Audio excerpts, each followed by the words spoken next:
காஞ்ச மிளகா, புளி, ஒரு துண்டு இஞ்சி, அப்புறம் உப்பு இதை போட்டு நல்லா வதக்கிட்டு எண்ணெய் ஊற்றி அதுக்கப்புறம் ஆறுனதுக்கப்புறம் மிக்சியில் அரைச்சிடணும். ஆறுனதுக்கப்புறமா மிக்சியில் அரைச்சிடலாம்.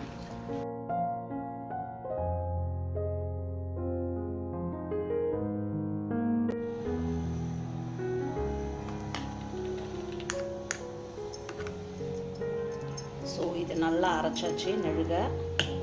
ஸோ இப்போ அதை தாளிச்சிடலாம்.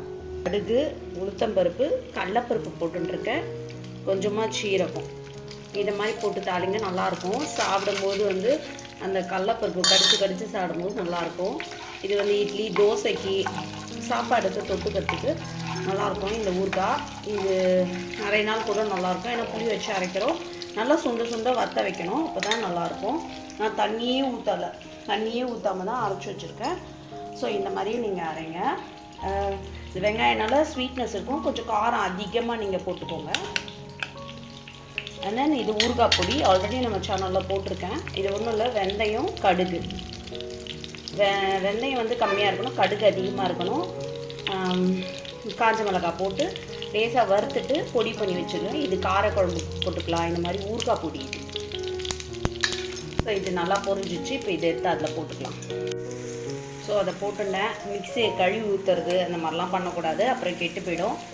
ஸோ இந்த பொடியை இதில் போட்டுட்டு நல்லா பெரட்டி விடணும். சுண்ட இந்த ஆரஞ்சு கலராக இருக்கிறது வந்து நல்லா ப்ரௌன் கலராக வரணும். அப்போ தான் வந்து டேஸ்ட் இருக்கும். நம்ம நிறைய நாள் கூட நல்லாயிருக்கும். இது ட்ராவல் பண்ணும்போது எடுத்துகிட்டு போகலாம். இது வந்து இது ஊறுகான்னும். இதை வந்து இட்லிக்கு, தோசைக்கு, சப்பாத்திக்கெலாம் கூட தொட்டுன்னு சாப்பிட்லாம், நல்லாயிருக்கும். அவங்கவுங்க வீட்டுக்கு ஏற்ற மாதிரி காரம் போட்டுக்கோங்க. இதை நல்லா பெரட்டி சுண்ட வைக்கணும். நல்லா நல்லெண்ணெய் விட்டு சுண்ட வச்சா சூப்பராக இருக்கும். நிறைய நாள் கூட நல்லாயிருக்கும். இது நல்லா அதுக்கேற்ற மாதிரி கைப்படாமல் எடுத்து ஒரு பெரிய டப்பாவில் போட்டு கொஞ்சமாக எடுத்து சின்ன டப்பாவில் வச்சு டேபிள் மேலே வச்சுட்டா அவ்வளோ நாள் நல்லாயிருக்கும், நல்லா டேஸ்ட் இருக்கும். ஸோ வந்து இதை அப்படியே சுண்ட வைக்கலாம்.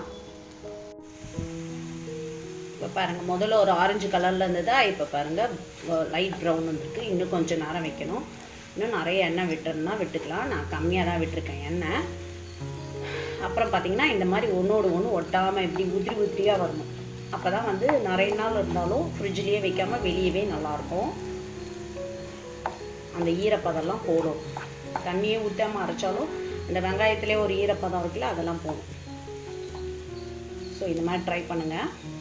இதுக்கு யூஸ் பண்ணது பார்த்திங்கன்னா 4 வெங்காயம் தான், ஒரு மீடியம் சைஸு. ஸோ ஒரு சின்ன இஞ்சி, இவ்வளோண்டு புளி, காஞ்ச மிளகா ஒரு 10 காஞ்ச மிளகா, தென் வந்து அந்த ஊறுகாய் பொடி சொன்னால அது ஒரு 1.5 ஸ்பூன் பெருங்காயத்தூள் போட்டு தடிச்சுக்கோங்க. சூப்பராக ஒரு ஊறுகாய் ரெடி ஆகிடுச்சு.